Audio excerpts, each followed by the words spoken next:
There's something uniquely haunting about a marine biology student becoming a victim of the very ocean he studied. That's what happened to 22-year-old Anthony White one summer morning in California. He ignored the silence, the absence of seals, and unknowingly dangled his legs in shark-infested waters. Moments later, a great white shark attacked. I've always found shark attacks particularly terrifying, perhaps because of the sheer power and alien nature of these creatures. Let me tell you about what happened to Anthony White that day. The summer of 2014 brought perfect weather to Surf Beach, California. Sunshine filtered through the morning mist, painting golden patterns on the glassy ocean surface. Anthony, a 22-year-old with a passion for surfing, was exactly what you'd expect from a California marine biology student. He'd been surfing for 8 years. His friends described him as fearless, adventurous, and deeply respectful of ocean life. He had an infectious enthusiasm and a tendency to seek out remote breaks, but he was also methodical, always researching surf spots and ocean conditions before paddling out. He'd spent weeks planning this solo dawn patrol session. It was meant to be the perfect combination of his two passions, surfing and marine biology. Anthony arrived at Surf Beach just as the sun was rising, spending the first hour checking conditions and waxing his board at the remote location.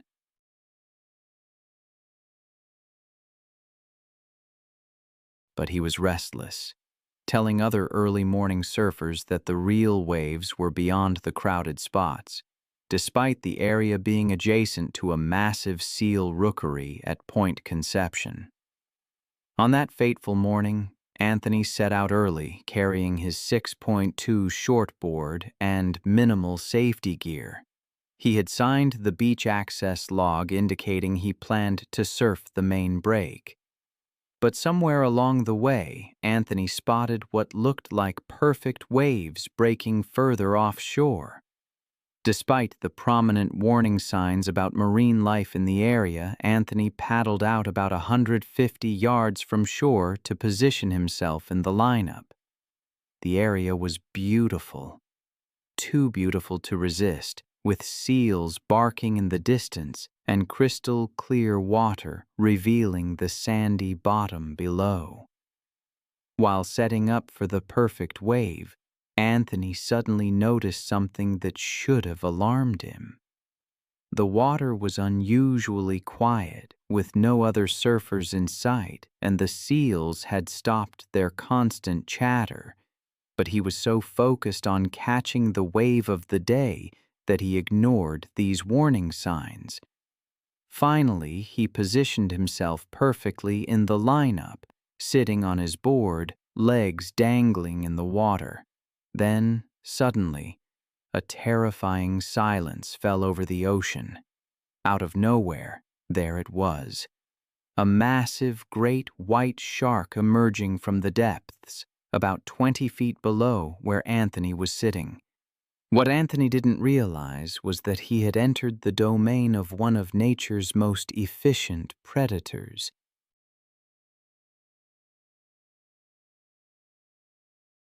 Great whites are living fossils that have remained virtually unchanged for millions of years.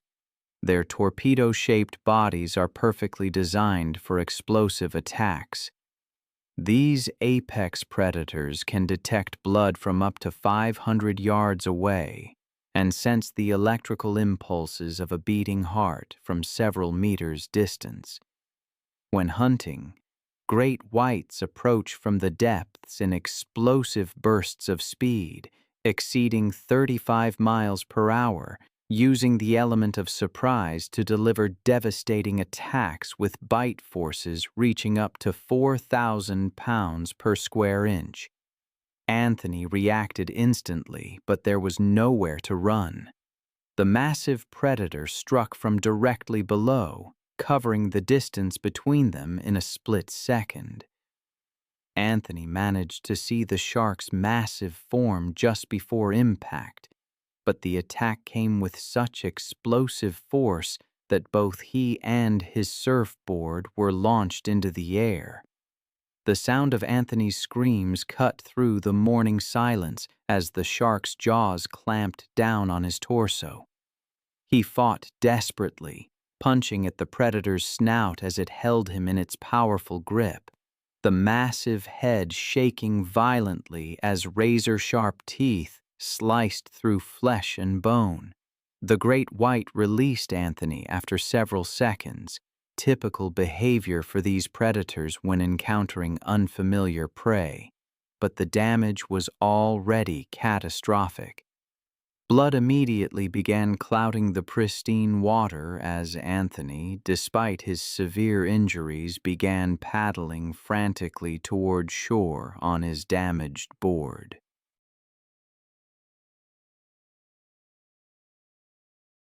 The shark circled below, following the blood trail but maintaining its distance, waiting to see if this strange prey would weaken enough to approach safely.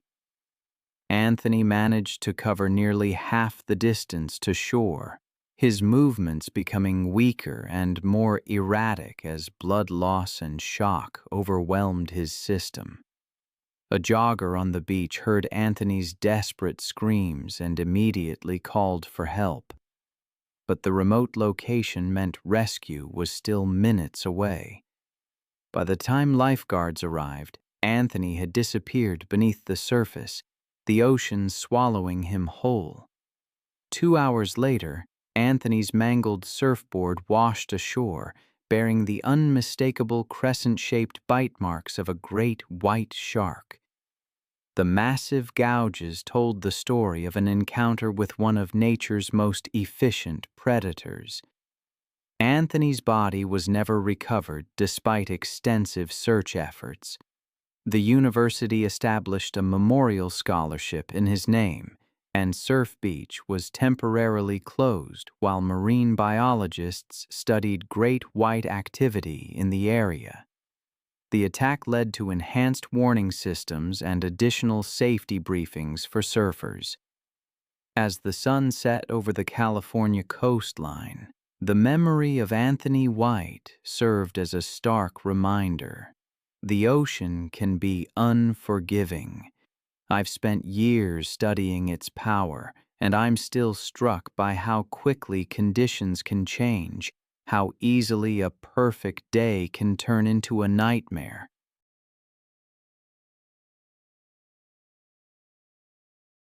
I remember reading about a seemingly perfect morning in Galveston Bay, Texas, back on September 3, 2015.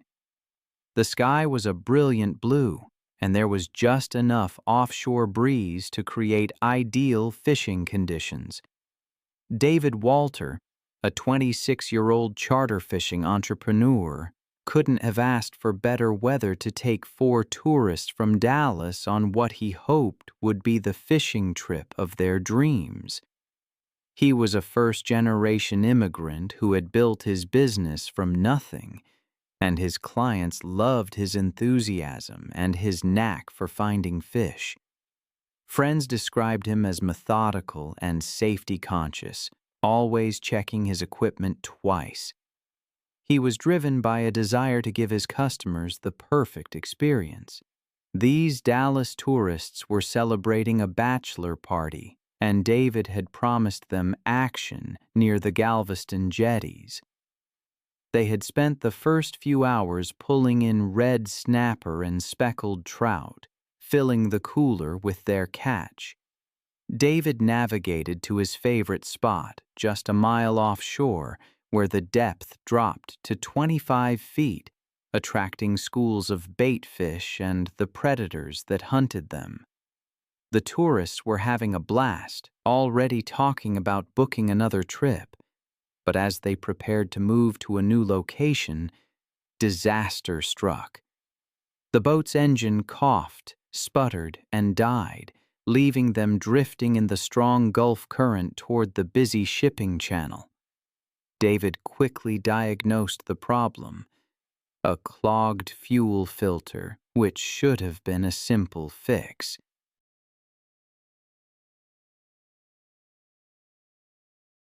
But as he worked on the engine, the boat's anchor began dragging in the powerful current. The situation was becoming dangerous, and he knew he had to act fast.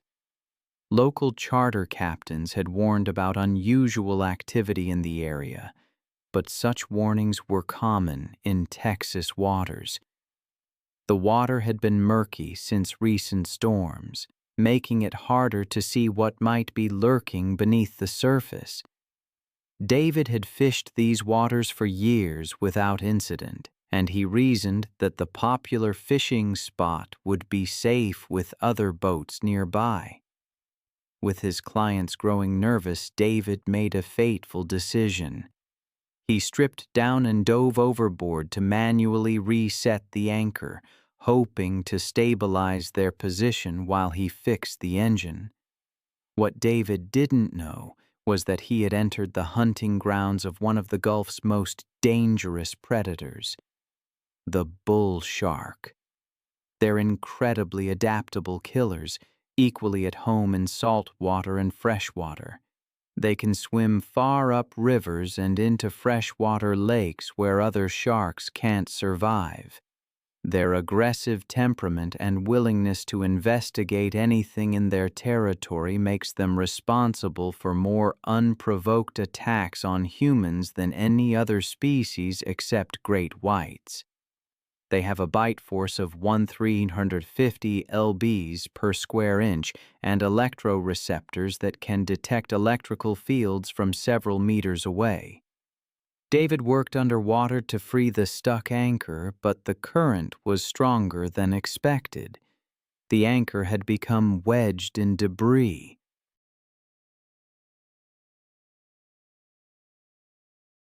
A 7-foot bull shark had been patrolling the fishing grounds for hours, drawn by the chum slick created by David's successful charter. The predator's incredibly acute senses detected the electrical fields generated by David's rapidly beating heart and the scent of blood from hundreds of yards away. What happened next occurred with shocking speed. David never saw the shark coming through the murky water.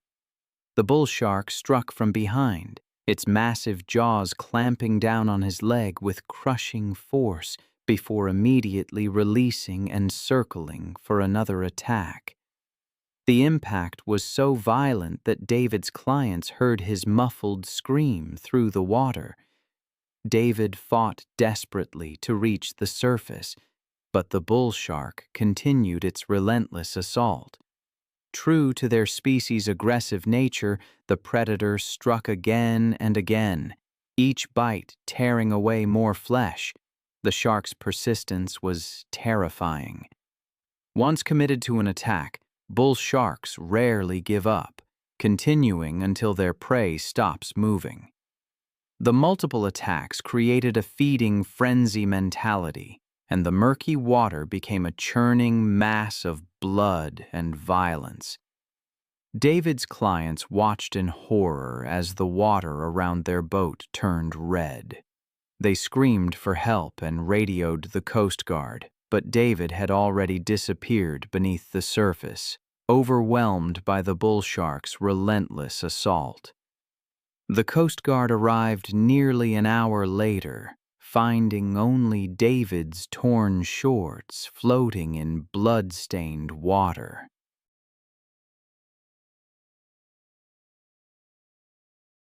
The bull shark had vanished into the murky depths, leaving behind only traumatic memories for 4 witnesses. There's a story they tell in every boating safety course along the Texas coast. It's about David, whose body was never recovered from the Gulf. His charter business vanished with him. It's a stark reminder of the dangers lurking beneath the waves where bull sharks hunt in the murky shallows. But thousands of miles away, in the crystal-clear waters of Hawaii, Another predator was about to show why it's earned the most terrifying nickname in the ocean. This time, the attack would happen under the cover of darkness, where even paradise becomes a hunting ground for nature's most indiscriminate killer. The evening of April 22, 2016, brought perfect conditions to the remote coastline near Hana, Maui. A gentle trade wind rustled through the palm trees as the sun painted the sky in brilliant tropical colors. Christian Smith, 24, couldn't have asked for better conditions for his solo fishing adventure at one of his secret spots along Maui's untouched coastline. Christian embodied the laid-back Hawaiian lifestyle that drew so many to the islands. With his easy smile and encyclopedic knowledge of hidden fishing spots, he had become a local favorite at the surf shop where he worked.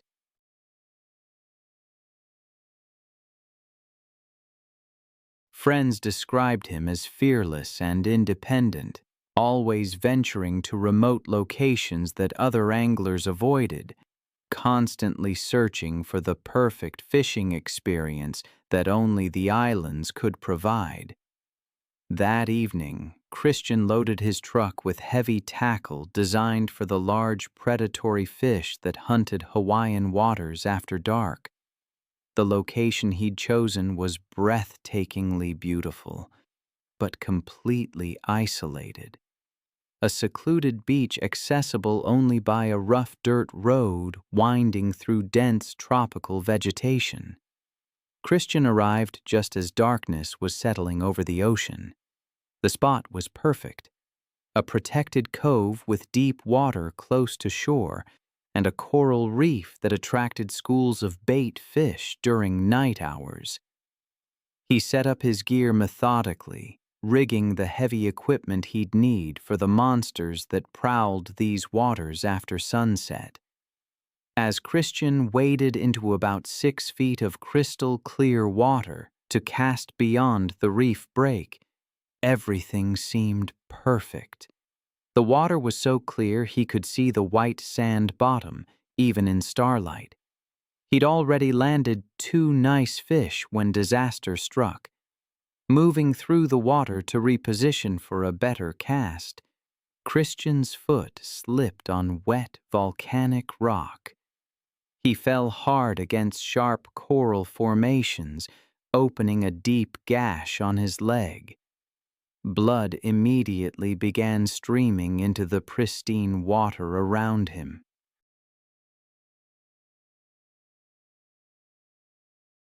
Local Hawaiian fishermen had warned about increased predator activity during night hours, but Christian had fished these waters countless times. What he didn't know was that the remote location had become a hunting ground for one of the ocean's most dangerous predators. As Christian tried to assess his injury in the dim light, he realized the cut was deeper than expected. His splashing and the metallic scent of blood created the perfect storm of stimuli that trigger a predator's hunting instincts. Unknown to Christian, he had attracted the attention of Hawaii's apex predator. Tiger sharks are perfectly adapted for nighttime hunting in both shallow and deep waters, earning the nickname wastebasket of the sea because they'll eat virtually anything. Their stomachs have contained license plates, tires, and even other sharks. These massive sharks can grow up to 18 feet long and possess an indiscriminate appetite that makes them particularly deadly during nighttime hours when they move into shallow water to hunt. Tiger sharks can detect blood from several hundred yards away, and their lateral line system senses the slightest vibrations in the water, making escape nearly impossible once they lock onto a target. Christian began wading toward shore, but his movements became increasingly erratic as blood loss affected his coordination.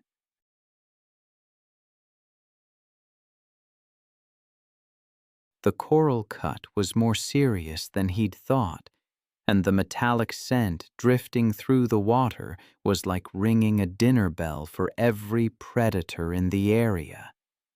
The 10-foot tiger shark had been patrolling the reef edge when Christian's blood trail reached its sensitive nostrils. Unlike more cautious reef sharks, tiger sharks are known for their bold, reckless approach to anything in their territory, especially during nighttime hunting hours when they become most active. Christian never saw death coming through the dark water. The attack was sudden and devastating. The tiger shark struck from the side, its massive jaws clamping down on his injured leg with crushing force. The impact knocked Christian off his feet, sending him tumbling in the deeper water. The predator's attack was relentless and indiscriminate. Tiger sharks are known for their tenacious grip, often holding prey while using their muscular bodies to roll and tear. The shark maintained its grip while striking with its powerful tail, creating a whirlpool of violence. What makes tiger shark attacks particularly horrific is their feeding behavior. Once they taste blood, they enter a feeding frenzy, biting repeatedly until prey stops moving. Christian fought desperately, but the predator's grip was unbreakable, and each movement only intensified the attack. In the darkness, I've seen the ocean give so much joy, and I've seen it take it all away in an instant. Christian, a surfer in Hawaii, knew that joy well.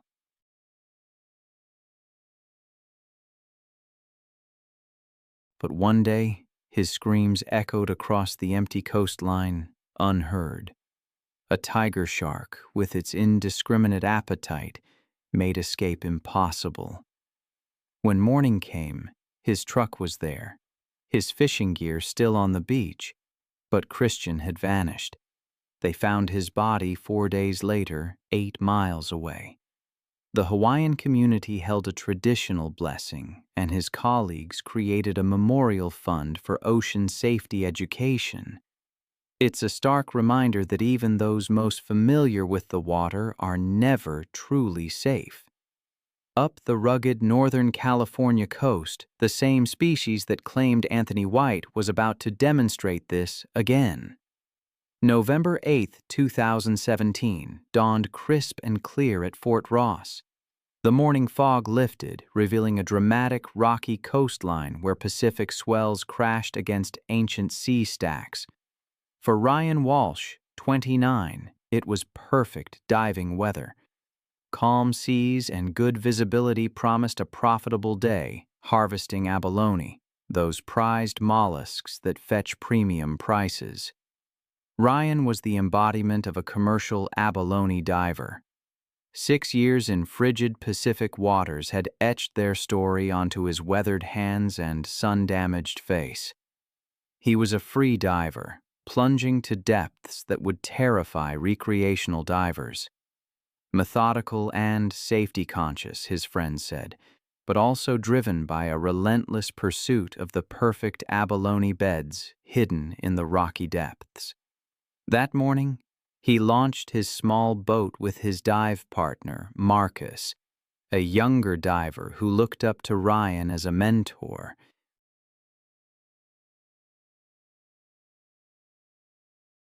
They'd worked together for 3 seasons, developing the wordless communication that comes from shared danger in one of California's most hazardous occupations. Ryan chose a productive rocky reef in 25 feet of water. It was a challenging location, with strong currents, kelp forests, and the ever-present danger of entanglement in abandoned fishing nets. As he suited up in his thick wetsuit, he felt that familiar mix of excitement and apprehension. The water temperature was a bone-chilling 55 degrees, but he'd built up a tolerance over years. His dive bag held his abalone iron, measuring gauge, and collection bag, the tools of his trade. The first few dives went perfectly. He descended through the kelp canopy to the rocky bottom, where clusters of red abalone clung like living jewels. His experienced eye identified legal specimens, and his practiced hands pried them loose with surgical precision. But on his seventh dive, disaster struck.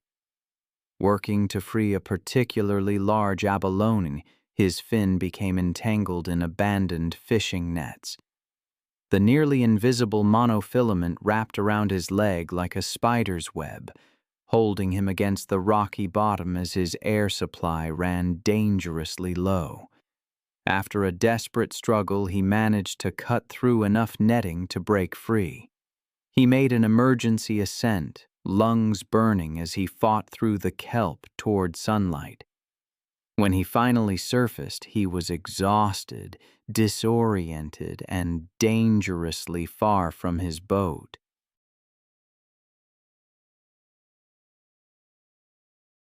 What Ryan didn't realize was that his distressed movements had attracted the attention of California's apex predator.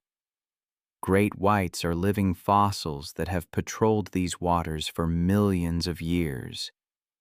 Perfectly adapted to hunt in the kelp forests where seals and sea lions congregate, these massive sharks typically reach 12 to 16 feet and can weigh over 3,000 pounds. Their torpedo-shaped bodies are capable of explosive bursts exceeding 35 meters, launching them completely from the water. Their incredible sensory system allows them to detect electrical fields from several meters away and track blood trails from 500 yards.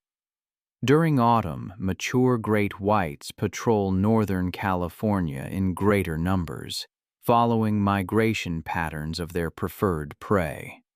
These sharks are incredibly intelligent, capable of learning and adapting hunting strategies, making them unpredictable and extremely dangerous to humans who venture into their territory. Marcus, watching from 300 yards away, immediately recognized something was wrong. Ryan floated motionless at the surface, clearly in distress. Marcus started the engine and raced toward his partner, but the distance seemed impossibly far. The 13-foot great white had been patrolling the kelp beds when it detected Ryan's emergency ascent.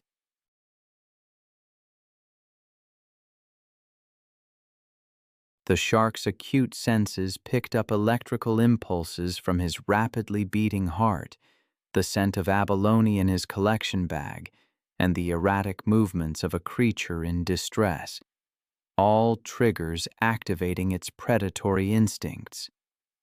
Ryan never saw the attack coming.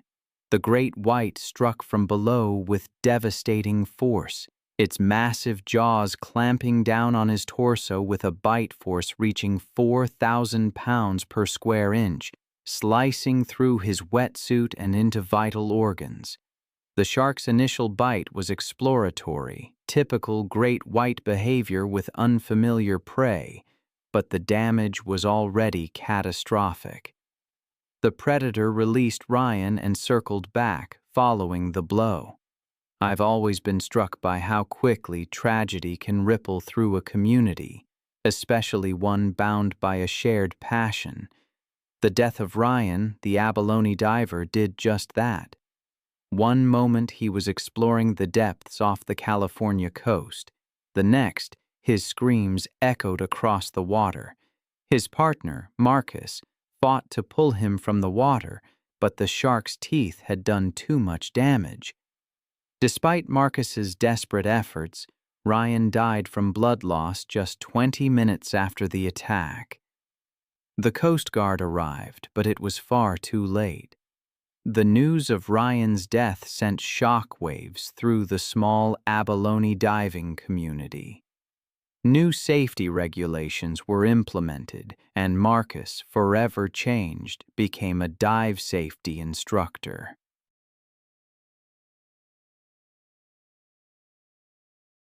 The area where it happened, the beds at Fort Ross, were temporarily closed as biologists tried to understand the great white activity. But while those great whites patrolled the kelp forests of Northern California, hundreds of miles south in Florida's warmer waters, another attack was brewing. This time it would involve the same aggressive species that had claimed David Walter, and this time the attack would unfold in crystal clear water where every horrific detail would be visible. August 14th, 2013, dawned with perfect conditions at Jupiter Inlet, Florida. The morning sun sparkled on the emerald Atlantic waters, creating ideal visibility for the annual South Florida spearfishing tournament. For Alex Paul, a 33-year-old construction foreman from Miami, it couldn't have been a better day for one of the region's most prestigious underwater hunting competitions. Weekends were spent free diving, honing his breath-holding and perfecting his aim. He wasn't a professional, but his natural athleticism and years of experience had earned him respect. That morning, Alex joined 40 other competitors. The target species included cobia, kingfish, and grouper, prized game fish with high point values. Alex had scouted promising spots where large fish were likely to be found. The competition began at sunrise, and Alex and his dive buddy Carlos headed to a productive reef in 30 feet of water, where bait fish schools attracted larger predatory species.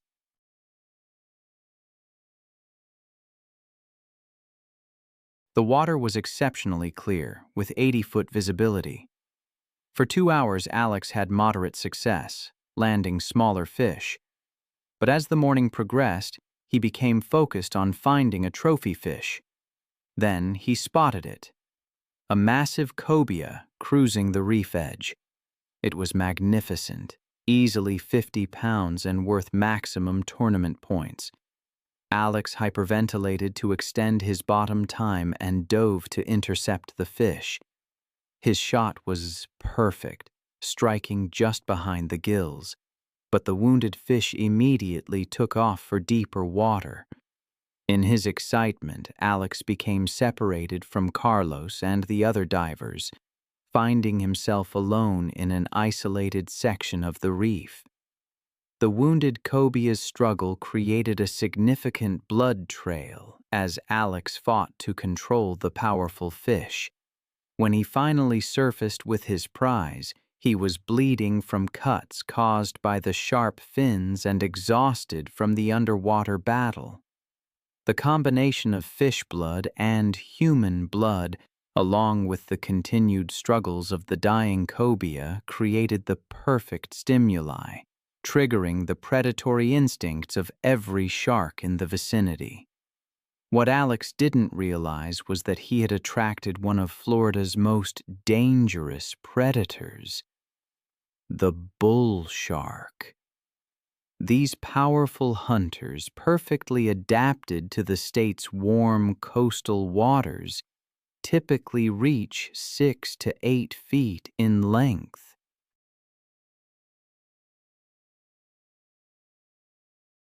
They have specialized kidneys that allow them to regulate salt content in their blood, enabling them to appear anywhere from the open ocean to golf course ponds miles inland. Their incredible sensory system allows them to detect vibrations from struggling fish hundreds of yards away and sense electrical fields from several meters distance.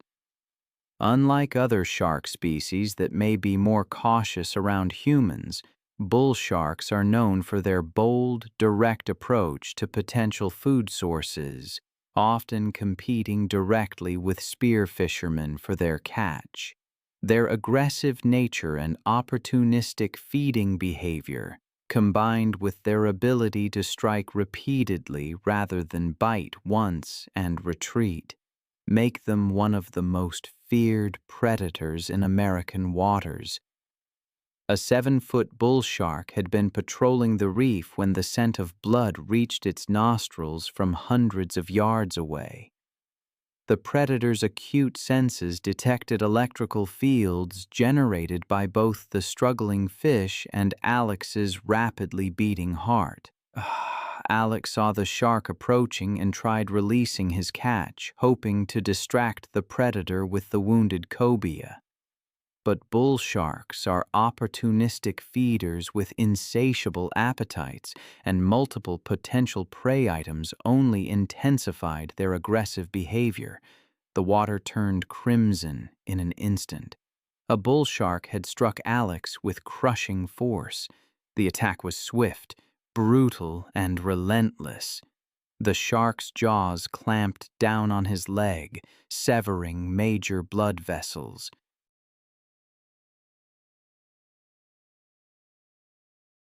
Its multiple strikes caused massive tissue damage. I can only imagine the desperation he must have felt, punching at the shark's snout, trying to reach his dive knife. But the bull shark continued its assault until the water ran red with blood. Other divers, alerted by the commotion, raced to his location. They found him floating unconscious, his spear gun and wounded cobia drifting nearby. The bull shark had vanished, leaving behind only the devastating evidence of its attack. Despite immediate first aid and a Coast Guard helicopter evacuation, Alex died from massive blood loss during the 40-minute flight to the trauma center. The tournament was canceled, and the spearfishing community mourned one of their most respected members. Alex's death, as so often happens with tragedy, led to enhanced safety protocols at future tournaments. New requirements mandated closer proximity to dive buddies, and organizers began providing emergency response training. The association established a memorial fund to promote safer diving practices,